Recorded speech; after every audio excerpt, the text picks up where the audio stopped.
Bonjour, je vous retrouve pour un aperçu d'une roue abdominale.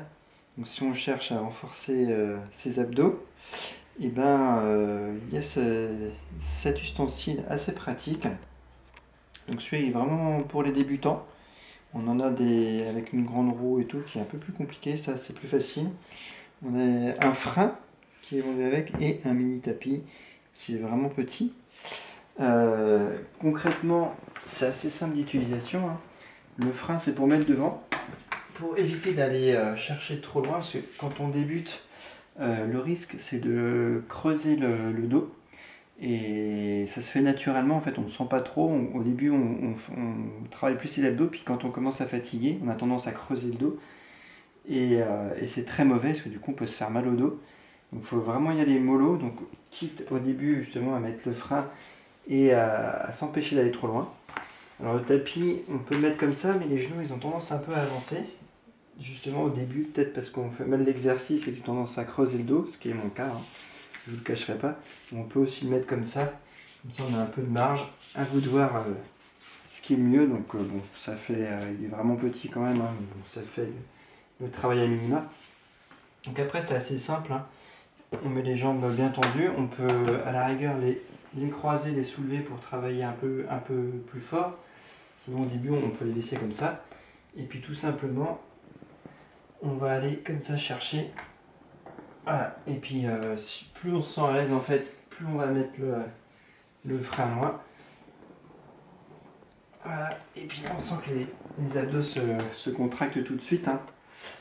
Donc on peut faire 3 séries de 10 comme ça, donc toujours en respectant une distance. Et puis plus on va s'habituer, plus on va renforcer sa ceinture abdominale, plus on pourra aller chercher loin et complètement s'étendre.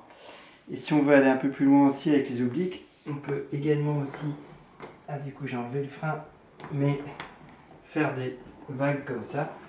Comme ça on va travailler aussi les obliques.